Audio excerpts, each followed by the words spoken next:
नमस्कार साथियों, आप सभी का स्वागत अभिनंदन है। जो रीट पात्रता परीक्षा है लेवल 2 का साइंस का जो पेपर है उसका वीडियो सॉल्यूशन करने जा रहे हैं। पहला क्वेश्चन आपकी स्क्रीन के सामने है। देखिए क्या क्वेश्चन है। कौन से रोग जीवाणुओं से नहीं होते हैं। यानी इसमें ये पूछा गया है कि जब हम रोग की बात करते हैं तो रोग अनेक प्रकार से होते हैं। जैसे जीवाणु जनित होते हैं, विषाणु जनित होते हैं, कवक जनित होते हैं, प्रोटोजोआ जनित होते हैं। जीवाणु से संबंधित एक क्वेश्चन 100% आएगा। तो हमें ये ध्यान रखना है कि कौन से रोग जीवाणु से होते हैं, कौन से विषाणु से होते हैं, कौन से कवक और कौन से प्रोटोजोआ जनित। देखिए अपने बात करते हैं टीबी। ये क्या है, एक जीवाणु जनित है। पोलियो ये वायरस जनित है। खसरा ये भी वायरस जनित है। टाइफाइड ये एक जीवाणु जनित है। जबकि मलेरिया ये प्रोटोजोआ जनित है। और हमसे क्या पूछा गया है कि जीवाणुओं से नहीं होते हैं। तो इसमें से ऐसे कौन से हैं जो जीवाणुओं से नहीं होते हैं। तो दो हैं, ए और अपना डी। ए और डी है वो दोनों जीवाणुओं से होते हैं। जबकि बी, सी और ई, बी सी और अपने ई ये हैं, ये अलग हो गए। तो बी सी और ई कौन सा ऑप्शन, 3 नंबर। नेक्स्ट क्वेश्चन देखिए, कंपोस्ट के संदर्भ में सही नहीं है। जैव निम्नीकरण कचरे का अपघटन गड्ढे में होता है। एक विशेष प्रकार का गड्ढा बनाया जाता है, उसके अंदर जैव निम्नीकरण पदार्थों को डाल दिया जाता है, उसके अंदर केंचुए रखे जाते हैं। केंचुआ क्या करता है, इनका निम्नीकरण करके इसको वर्मी कंपोस्ट या केंचुए की खाद जिसको हम बोलते हैं वर्मी कंपोस्ट में बदल देता है। इसमें बदल देता है वर्मी कंपोस्ट में। कार्बनिक पदार्थ तथा पोषक तत्व अधिक मात्रा में बनते हैं। बिल्कुल कार्बनिक पदार्थ होता है। गड्ढे में अपशिष्ट पदार्थों की निम्नीकरण प्रक्रिया केंचुए धीमी कर देते हैं। निम्नीकृत होने वाले पदार्थों में कृषि अपशिष्ट पदार्थ, पशुओं का मलमूत्र, गोबर, सब्जियों अपशिष्ट आदि होते हैं। ये सही है। लेकिन देखिएगा तो जैव निम्नीकरण है, जैव निम्नीकरण की प्रक्रिया को केंचुए बढ़ाते हैं। केंचुए क्या करते हैं, इनकी प्रक्रिया को धीमा नहीं करते बल्कि क्या करते हैं, बढ़ाते हैं। जैव निम्नीकरण की प्रक्रिया को बढ़ा देते हैं, कम नहीं करते। तो अपना 3 नंबर ऑप्शन राइट होगा। नेक्स्ट देखिएगा, शरीर का वजन। जो शरीर का वजन है या वजन या भार की जब हम बात करते हैं, वजन या भार की जब हम बात करते हैं तो जो हमारी पृथ्वी है, इस पृथ्वी के सेंटर भाग पर एक होता है अपना केंद्र भाग। केंद्र भाग पर हमेशा क्या होता है, शून्य होता है। क्या होता है, शून्य होता है। यदि हम इसके ऊपर या नीचे जाते हैं तो इसका मतलब है जी का मान है वो नीचे आ रहा है तो कम, और ऊपर जा रहा है, ऊपर नीचे जाने पर कम होता है। ऊपर नीचे जाने पर जी का मान कम तो भार भी क्या होगा, कम होगा।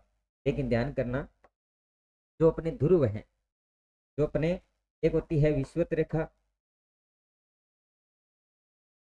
और एक होता है ध्रुव भाग। तो ध्रुव भाग पर तो क्या होता है, हमेशा अधिकतम होता है। ध्रुव भाग पर तो क्या होता है, अधिकतम होता है। जबकि विषुवत रेखा पर क्या होता है, निम्नतम होता है। क्या होता है, निम्नतम होता है। तो ध्रुव भागों पर क्या होता है, अधिकतम होता है। हीरोथेल्मिया देखिए, एक होता है वर्णांधता, यानी लाल और नीले रंग में, लाल प्लस में नीले रंग में पहचान नहीं होती। वर्णांधता। एक होता है हीरोथेल्मिया। हीरोथेल्मिया ये दोनों ही रोग हैं।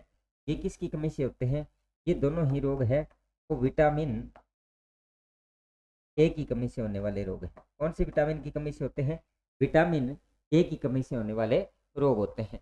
तो यहाँ क्या हो जाता है, जन्मजात नहीं होती, विटामिन ए की कमी से होने वाले रोग होते हैं। विटामिन डी की कमी से ऑस्टियो कैल्सियमिया हो जाता है। आयोडीन की कमी से घेंगा रोग हो जाता है। तो ये भी अपने को ध्यान में रखना है। वार्सन क्रिक ने, ये एक डीएनए का द्विकुंडलित मॉडल होता है, किसने दिया था, वाटसन एम क्रिक ने। आपसे पूछे कि डीएनए का जो द्विकुंडलित मॉडल है, डीएनए का द्विकुंडलित मॉडल,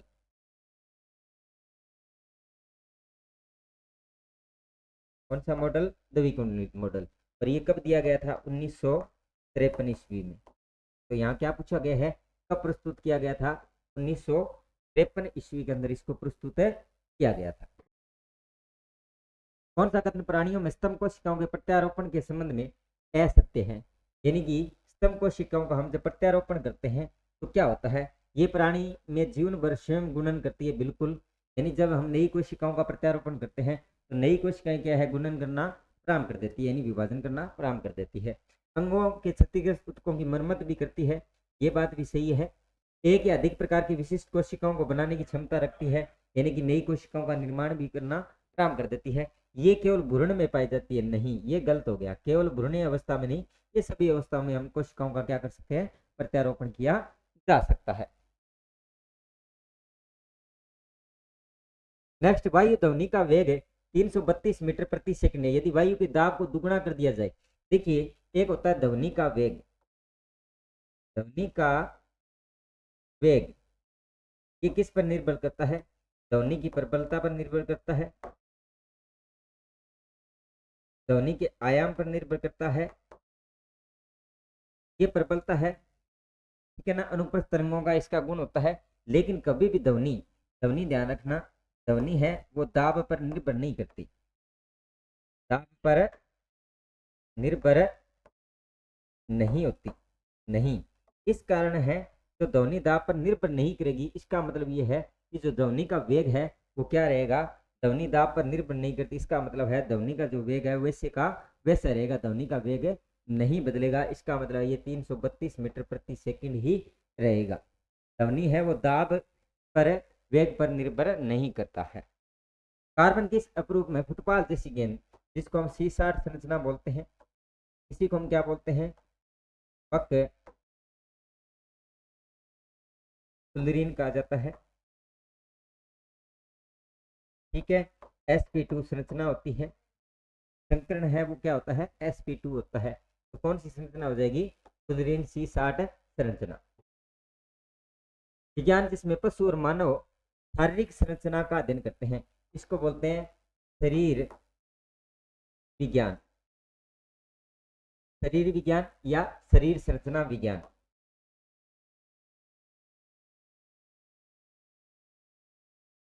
और इसी को इंग्लिश में क्या बोलते हैं, एनाटोमी कहा जाता है।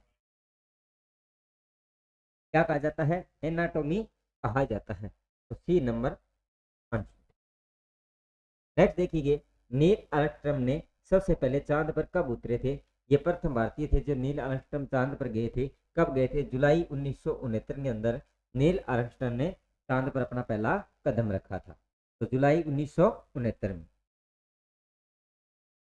फुकुशिया दाइची या जापान न्यूक्लियर त्रासदी में प्राथमिक रूप से निकलने वाले रेडियो एक्टिव न्यूक्लियोटाइड्स कौन से थे?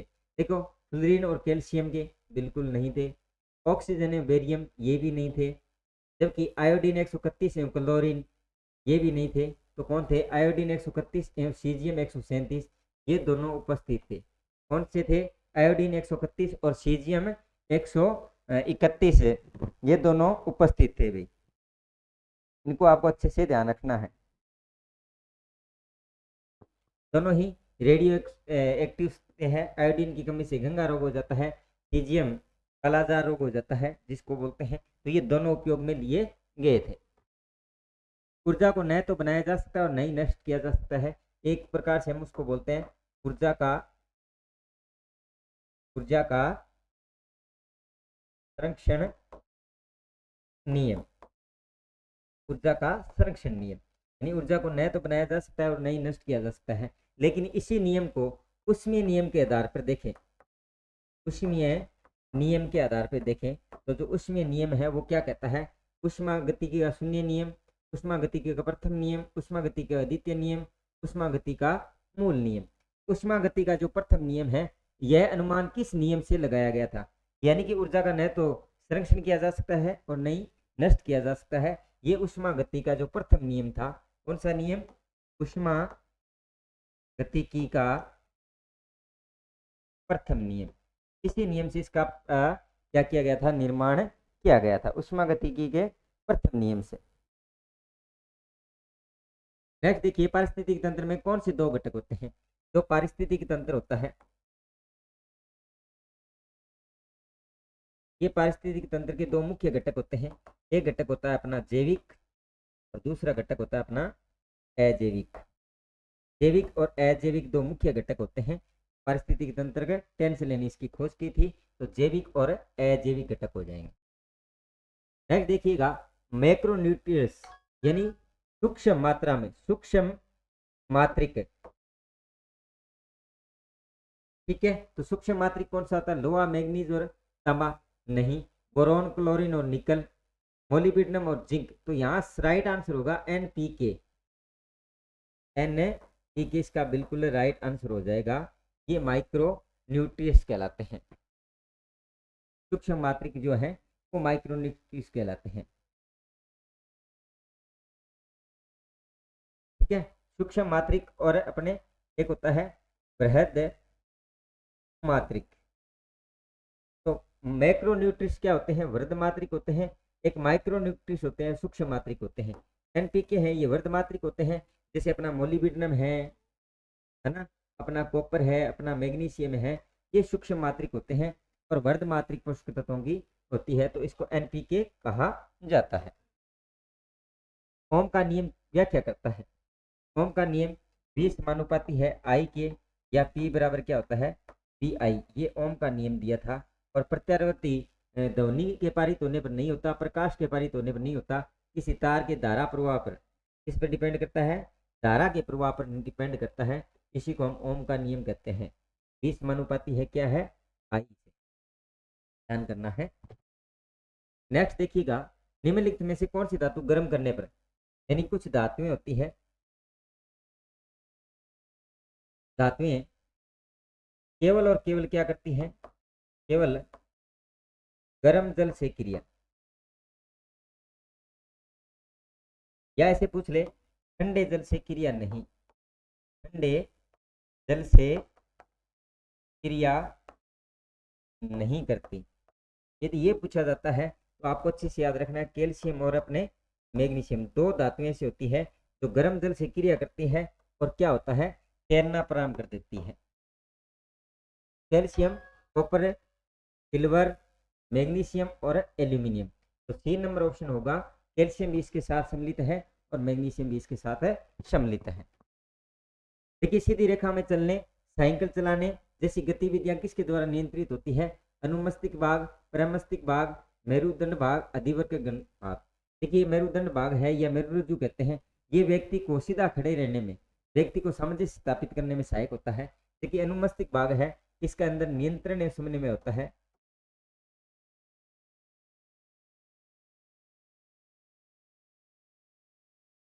नियंत्रण एवं समन्वय होता है। और जो परमस्तिष्क है, इसके अंदर सोचने विचारने के क्षेत्र होते हैं। सोचने और विचारने के जो क्षेत्र होते हैं वो किसके अंदर होते हैं, बुद्धि का जो क्षेत्र होता है वो परमस्तिष्क भाग में होता है, जबकि अनुमस्तिष्क भाग क्या करता है, नियंत्रण एवं समन्वय का कार्य करता है। आमाशय की अम्लता को देखिए, हमारा जो पेट है, जो उदर है, उदर के अंदर क्या होता है, आमाशय होता है। आमाशय के अंदर क्या पाया जाता है, अम्लीय पदार्थ होता है। क्या होती है ये आमाशय, अम्लीय होती है। इसका मुख्य कारण क्या होता है, इसके अंदर हमारा हाइड्रोक्लोरिक अम्ल पाया जाता है। कौन सा अम्ल पाया जाता है, हाइड्रोक्लोरिक अम्ल पाया जाता है। और इस हाइड्रोक्लोरिक अम्ल के कारण अम्ल की मात्रा बढ़ जाती है, जिसको हमें क्या करना पड़ता है, दूर करने के लिए हम क्या करते हैं, मैग्नीशियम हाइड्रोक्साइड का प्रयोग करते हैं। किसका प्रयोग करते हैं, मैग्नीशियम हाइड्रोक्साइड। इसी मैग्नीशियम हाइड्रोक्साइड को क्या कहा जाता है, मिल्क ऑफ मैग्नीशिया कहा जाता है, क्योंकि ये क्या होता है, क्षारीय पदार्थ होता है। और अम्ल और क्षार मिलकर क्या कर देते हैं, उदासीनीकरण प्रक्रिया का निर्माण कर देते हैं। कौन सा भौतिक परिवर्तन नहीं है, देखिए, जल का नमक में विलय, जहां भी विलय पदार्थ की बात आती है, केवल घुलना, भारी स्वरूप में विलय होता है, इसका मतलब यहाँ पर भौतिक परिवर्तन है। जल का क्वथनांक पर वाष्प बनना, यानी कि वाष्पीकरण की प्रक्रिया है, वो भी क्या है, एक भौतिक प्रकरण होता है। भौतिक प्रकरण की बात करें तो विलयता, वाष्पीकरण ये भी भौतिक परिवर्तन है। जल का बनना, जल बनना ना, बर्फ का पिघलना, ये क्या है, परिवर्तन है। जबकि ध्यान करना, दहन है, अपने शोषण है, और कोई नया पदार्थ बन रहा है, तो वहां पर क्या होते हैं, रासायनिक परिवर्तन से परिवर्तन होते हैं, रासायनिक परिवर्तन। तो बर्फ का जल बनना ये भौतिक परिवर्तन है, लेकिन द्रवित पेट्रोलियम पदार्थों का दहन है, ये कौन सा प्रक्रम है, ये हमारा एक रासायनिक प्रक्रम कहलाता है। नेक्स्ट देखिए, निम्न में से कौन सा कथन असत्य है, यानी इन कथनों में से सत्य कथन बताना है, इनके अंदर कौन सा कथन सत्य नहीं है। देखिए, वायुयान के विशेष रबर के टायरों को थोड़ा सुचालक बनाया जाता है, बिल्कुल, ताकि वो आसानी से वायुयान को गतिविधियों में सहायता करें। प्रकाश की नीली तरंगे बैंगनी की तरंगों की तुलना में अधिक परिणीत होती है, जिसके कारण आकाश नीला दिखाई देता है, न कि बैंगनी। देखो, नीली तरंगों का ज्यादा प्रकीर्णन होगा तो आकाश का रंग उतना ही ज्यादा क्या है, नीला दिखाई देगा, सही है। गीले बालों में घुमाया हुआ कंघा कागज के टुकड़े को आकर्षित नहीं करता, जबकि करता है। जब भी आप इसको क्या बोलते हैं, इधर स्थिर विद्युत बल बोलते हैं, स्थिर विद्युत बल बोलते हैं, उनमें एक आकर्षण बल पैदा हो जाता है। तो ये बात क्या हो गई, गलत होगी। ज्वलनशील पदार्थों को ले जाने वालों में पराग जमीन से छुट्टी से धातु से बनी हुई रस्सी बांधी जाती है, बिल्कुल, ताकि उसके अंदर विस्फोट होने की कोई घटना न हो। तो ऐसे अपना 3 नंबर ऑप्शन हो जाएगा। जब एक निश्चित द्रव्यमान का पिंड, मान लीजिए ये कोई पिंड है, एक निश्चित द्रव्यमान है, मान लीजिए इसका द्रव्यमान 10 किलोग्राम है, इस द्रव्यमान को एक निश्चित ऊंचाई, यानी कि एक निश्चित ऊंचाई से हम क्या करते हैं, ये इसकी निश्चित ऊंचाई है, यहाँ से हम स्वतंत्रता पूर्वक गिरवाते हैं। कैसे गिरवाते हैं, स्वतंत्र पूर्वक। तो जब ये स्वतंत्र पूर्वक गिरता है, तो ध्यान दीजिएगा, यहाँ पर इसके अंदर जो ऊर्जा थी वो कौन सी ऊर्जा है, स्थिर ऊर्जा, क्योंकि स्थिर अवस्था में कौन सी ऊर्जा होती है, स्थिर ऊर्जा। जैसे ये स्वतंत्र रूप से गिरता है, तो इसके अंदर क्या मिलती है, इसको गति मिलती है, और गति के कारण इसकी क्या बढ़ती है, गतिज ऊर्जा बढ़ती है। क्या बढ़ती है, गतिज ऊर्जा बढ़ जाती है। तो स्थित ऊर्जा स्थिर रहेगी और गतिज ऊर्जा बढ़ जाती है। इसकी स्थित ऊर्जा घटती है एवं गतिज ऊर्जा बढ़ती है। इसकी स्थित ऊर्जा बढ़ती है, गतिज ऊर्जा घटती है। स्थित और गतिज दोनों बढ़ती है और दोनों ही घटती है नहीं। स्थित ऊर्जा का क्या है, यहाँ पर स्थित जो ऊर्जा थी उसका मान जैसे जैसे ये गति करेगा तो क्या होगा, स्थित ऊर्जा हमेशा कम हो जाएगी, उसके अंदर स्थित जो ऊर्जा है वो तो क्या होगी, स्थित ऊर्जा कम, और क्या होगा, गतिज ऊर्जा ज्यादा, गतिज ऊर्जा बढ़ेगी। जैसे आप स्वतंत्रता पूर्वक गिराओगे तो उसकी स्थित ऊर्जा कम हो जाएगी, जबकि गतिज ऊर्जा क्या है, बढ़ जाएगी। 1 नंबर ऑप्शन राइट होगा। देखिए, वाटसन एंड क्रिक ने डीएनए कुंडलित मॉडल कब प्रस्तुत किया गया था, तो 1953 में। डीएनए की पैकेजिंग में शामिल हिस्टोन प्रोटीन का आवेश होता है। डीएनए पैकेजिंग जो हम बोलते हैं, डीएनए का हम क्या करते हैं, पैकेजिंग करते हैं, तो इसके अंदर विशेष प्रकार की प्रोटीन पाई जाती है, जिसको हम बोलते हैं हिस्टोन प्रोटीन। कौन सी प्रोटीन, हिस्टोन प्रोटीन। ये जो प्रोटीन होती है ये धनात्मक प्रोटीन होती है। कौन सी प्रोटीन होती है, धनात्मक प्रोटीन होती है, तो ये पॉजिटिव प्रोटीन होती है। देखिए, सर्वप्रथम गोल्जी उपकरण को किसने वर्णित किया था, तो गोल्जी काय है, गोल्जी काय। इसकी खोजकर्ता कौन थे, इसकी खोज किसने की थी, इसकी खोज की थी कैमिलो गोल्जी ने। की खोज किसने की थी, कैमिलो गोल्जी ने। जबकि रॉबर्ट हुक ने किसे है, ये है कोशिका की खोज, कोशिका का जनक भी कहते हैं इनको। रॉबर्ट ब्राउन ने क्या किया था, केंद्र की खोज की थी। ल्यू वैन हॉक ने जीवित कोशिका की खोज की थी।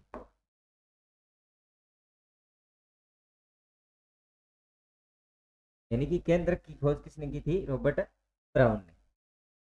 तो अपना राइट नंबर होगा क्या है, गोल्जी उपकरण की खोज कैमिलो गोल्जी। निम्न से कौन सा विलयन बफर के रूप में कार्य करता है। देखिए, बफर विलयन क्या होता है, बफर विलयन, इसके अंदर क्या होता है कि कोई अम्ल होता है और प्लस में उसका संयुग्मी क्षार होता है, ठीक है, और एक साथ में क्या होता है, क्षार होता है और प्लस में उसका क्या होता है, संयुग्मी अम्ल होता है। इस प्रकार का यदि सॉल्यूशन, यहाँ पर देखिए ये दोनों ही क्या है, अम्ल है, एक अम्ल है, अम्ल प्लस में क्या है, क्षार है, यहाँ पर भी क्या है, अम्ल और क्षार है।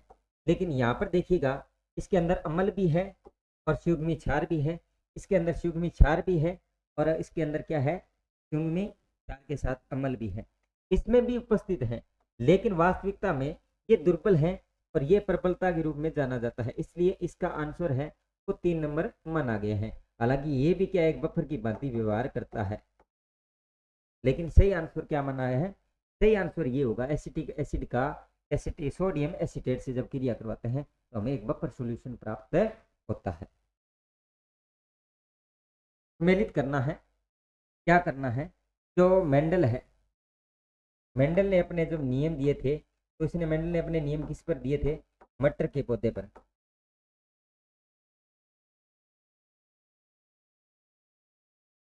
एसाइवम टेटाइवम, और इसके 7 विपर्यासी लक्षण, कितने विपर्यासी लक्षण बताए थे, 7 विपर्यासी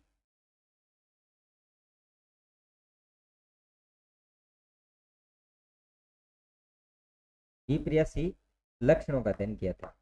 तो वो विपर्यासी लक्षण कौन कौन से थे, देखो उन्होंने पुष्प की स्थिति अक्षीय और दूसरी क्या बताई थी, अंतस्थ। एक तो अक्षीय स्थिति होती है, दूसरी कौन सी होती है, अंतस्थ स्थिति होती है। पुष्प का एक तो सफेद रंग होता है, दूसरा रंग कैसा होता है, बैंगनी होता है। बीज का एक हरा रंग होता है, दूसरा रंग कैसा होता है, पीला। बीज का झुर्रीदार और आकार और दूसरा कौन सा होता है, गोल आकार के। बीज झुर्रीदार होते हैं, दूसरे कैसे होते हैं, गोल होते हैं। यानी कि एक के अंदर 2 है, ये ऑप्शन कट हो गया, ये ऑप्शन कट हो गया। एक में 2, फिर अपने 2 में क्या है, 4, 2 में 4, ये भी ऑप्शन कट हो गया। तो 3 नंबर ऑप्शन है वो बिल्कुल राइट होगा। नेक्स्ट देखिए, डिटोल के मुख्य घटक हैं। डिटोल है एक एंटीसेप्टिक का काम करती है, एक प्रकार की क्या है, साबुन होती है। एक प्रकार का क्या है, डिटोल एक प्रकार का साबुन की भांति व्यवहार करता है। डिटोल की साबुन भी होती है, ये एंटीसेप्टिक के रूप में कार्य करती है, सुरक्षात्मक रूप में कार्य करती है। क्लोरोनेफेनॉल ग्लिसरॉल नहीं होता। एल्कोहल में आयोडीन का 2 से 3% विलियन, ये टिंचर आयोडीन कहलाता है। भी कुछ टिंचर आयोडीन, इसको अच्छे से याद कर लेना। टिंचर आयोडीन का फॉर्मूला कई बार पूछा गया है, तो टिंचर आयोडीन कहा जाता है। फिनॉल का 2% विलियन नहीं होता, इसके अंदर क्या होता है, क्लोरो रेफिनॉल एवं टार्पिनॉल होता है। टार्पिनॉल का जो है वो गुण इसके अंदर पाया जाता है। देखिए 7% हो गया, ये आंसर हो जाएगा। फिर भी चलो ये 4 बार आ गया। चलिए नेक्स्ट देखिएगा, अब है विज्ञान शिक्षण से संबंधित क्वेश्चन, से संबंधित है विज्ञान की शिक्षण विधियों से संबंधित क्वेश्चन है। देखिए अब्बे ने अपने छात्र से उन बीमारियों पर समूह में से एक सर्वेक्षण करने के लिए कहा जिनमें उनके पड़ोस के लोग पीड़ित थे। पाठ्य पुस्तक में सर्वेक्षण का उल्लेख नहीं किया गया। इस शिक्षण अधिगम की रणनीति के लिए कौन सा विकल्प प्रासंगिक नहीं है। इसमें बच्चों को वास्तविक जीवन के साथ सीखने में मदद मिली, इसमें बच्चों को डेटा हैंडलिंग समझने और एक साथ काम करने में सक्षम बनाया, इसमें समुदाय को उन बीमारियों को समझने में मदद मिली जिनसे वे पीड़ित थे, इनसे समुदाय के साथ बातचीत करने का अवसर प्रदान किया। तो ये क्या कह रहा है, ये कह रहा है कि इसमें से कौन सा सही है। ये बात चल रही है कि इनमें से कौन सा सही है। देखिए इसके अंदर क्या है कि बीमारियों के समूह पर सर्वेक्षण करने के लिए कहा गया, पड़ोस के लोग पीड़ित थे। पाठ्य पुस्तक में सर्वेक्षण का उल्लेख नहीं किया गया। इस शिक्षण अधिगम के अंदर कौन सा प्रासंगिक नहीं है, इसने समुदाय के साथ बातचीत का अवसर प्रदान किया, गलत है। देखिए वास्तविक जीवन के साथ सीखने में मदद मिली, बिल्कुल। बच्चों को हैंडलिंग समझने और एक साथ काम करने में सक्षम बनाया गया, सही है। इसे समुदाय को बीमारियों को समझने में मदद मिली जिनसे पीड़ित थे, लेकिन इसने समुदाय के साथ बातचीत करने का अवसर मिला, ये बात सही नहीं है, प्रासंगिक नहीं है। एक विज्ञान शिक्षक कक्षा 6 के विद्यार्थियों को क्या पढ़ा रहा है, हवा के गुण बढ़ाने के लिए समूह में क्रियाकलाप कराने की योजना बनाती है। वह समूह को निर्णय करने वाले विद्यार्थियों का चयन किन गुणों के आधार पर करेगी। विद्यार्थियों को भूमिका करने का आदेश देना और उनकी अपनी अनुसार कार्य करवाना। मुख्य भूमिकाएं होशियार विद्यार्थियों को देखकर सुनिश्चित कर लेना, उनका समूह पहले कार्य करना। योग्यता अनुसार भूमिका देना, प्रोत्साहित करना और सभी समूह के साथ समन्वय बनाए रखना। और अंतिम है भूमिका चयन की स्वतंत्रता, अपनी गति से कार्य करना और समझाना। देखिए भूमिका का आदेश देना नहीं, गलत है। मुख्य भूमिकाएं केवल होशियार विद्यार्थियों को देना, ये भी बात गलत है। भूमिका चयन की स्वतंत्रता, अपनी गति से कार्य करना और समझना, ये थोड़ा ठीक है, लेकिन योग्यता अनुसार भूमिका देना। भूमिका का चयन करने के लिए उसकी योग्यता का निदान होना चाहिए, उनको प्रोत्साहन करना चाहिए और सभी समूह के साथ समन्वय की भावना विकसित करेंगे बच्चे उतने ही ज्यादा जल्दी सीखेंगे। तो सी नंबर राइट होगा। एक शिक्षक कक्षा 6 में भोजन के तत्वों को बढ़ाने की योजना बना रहा है, तो निम्न में से किसे मुख्य प्रश्न के रूप में प्रयोग किया जा सकता है? अपनी माँ विविधतापूर्ण भोज्य पदार्थों वाला भोजन क्यों देती है? अपनी माँ प्रतिदिन दोपहर को एक ही तरह के भोज्य पदार्थ तैयार करती है? क्या प्रतिदिन भोजन के सभी भोज्य पदार्थों को खाते हैं? कुछ भोज्य पदार्थ की सूची बनाइए जिन्हें आपकी माँ दोपहर के भोजन में परोसती है।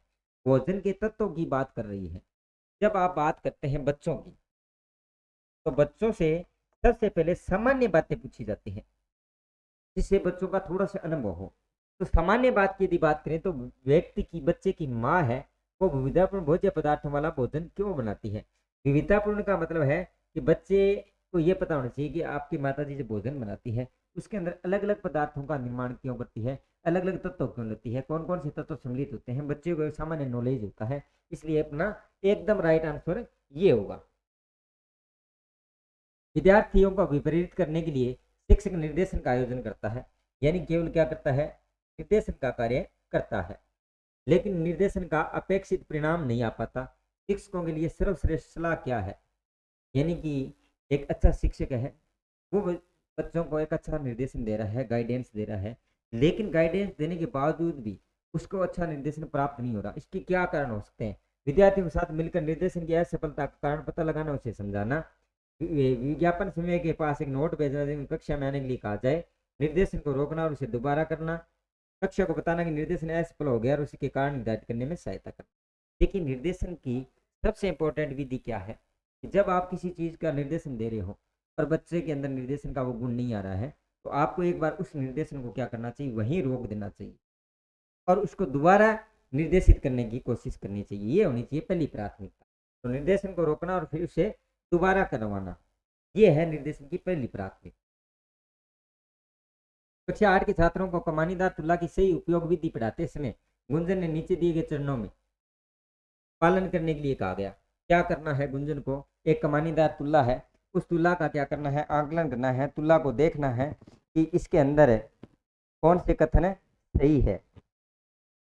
देखो, सबसे पहले मान लीजिए कोई कमानीदार तुला है, उस तुला के अंदर जो पाठ्यांक आ रहा है उस पाठ्यांक के आधार पर उसको क्या करना? आगे करना। सबसे पहले शून्याक त्रुटि नोट करना। बिल्कुल, कि पहले तो ये देखना जरूरी है कि उसके अंदर शून्य है कि नहीं है। बिल्कुल, एक नंबर पे एक नंबर आएगा। उसके बाद वास्तविक पाठ्यांक, वास्तविक पाठ्यांक तो बाद की बात है। आसांकित पैमाने पर संकेतक की स्थिति नोट करना। कमानीदार तुला का अल्पतमांक रिकॉर्ड करना, यानी कि अल्पतमांक मतलब शून्य हो गया, उसके अंदर कोई त्रुटि तो नहीं है, नोट करना। तो फिर अपने 4 नंबर ऑप्शन आएगा। फिर हम क्या करते हैं? आसांकित पैमाने पर संकेतक की स्थिति नोट करना, कि पैमाने पर संकेत क्या आ रहा है। तो हम फिर उसके बाद 3 नंबर बातें होगी और अंत के अंदर क्या करेंगे? वास्तविक पाठ्यांक का क्या कर लेंगे? परिकलित कर लेंगे। तो 1 4 3 1, 1 4 3 1, 1 4 3 1, कौन सा ऑप्शन है? एक नंबर ऑप्शन राइट होगा।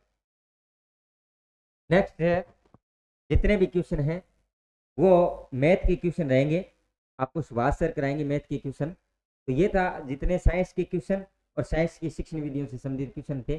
कहीं भी कोई त्रुटि हो तो फिर भी कोई दिक्कत नहीं है, सारा हमने रिकॉर्ड कर लिया है। अल्पतमांक इसको अच्छे से ध्यान रखना, इस प्रकार के क्वेश्चन है, इंपॉर्टेंट है। और यदि बच्चे सीईटी की तैयारी करते हैं, सी-टेट की तैयारी वालों में बहुत ज़्यादा क्वेश्चन पूछा जाता है। और इस बार रीट के अंदर भी और मेन जो एग्जाम होने वाला है तृतीय श्रेणी का, उसमें इस तरह के क्वेश्चन है वो रिपीट हो सकते हैं। इसको आपको अच्छे से देखना है, ठीक है। तो नेक्स्ट जितने इसके पार्ट के जो क्वेश्चन है वो कौन कराएंगे? वो आपको कराएंगे सुभाष सर। क्योंकि इसके बाद आपके क्या किसके क्वेश्चन बचते हैं? मैथ्स के क्वेश्चन बचते हैं, और मैथ के क्वेश्चन है वो आपको कराएंगे सुभाष सर।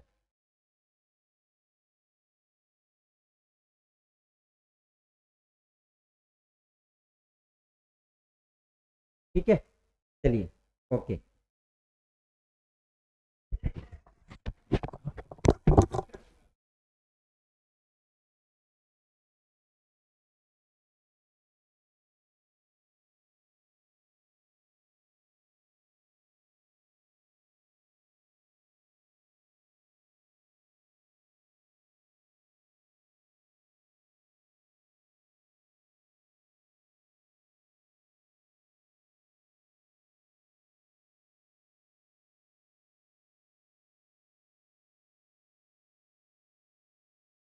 ठीक है साथियों, नेक्स्ट जो पार्ट रहेगा वो आपका रहेगा मैथ का पार्ट, इसलिए ये अपने साइंस के पार्ट कंप्लीट हो चुके हैं। इसके बाद जो नेक्स्ट पार्ट मिलेगा वो किसका मिलेगा, मैथ का पार्ट, जो आपको सुभाष सर करवाएंगे। ठीक है।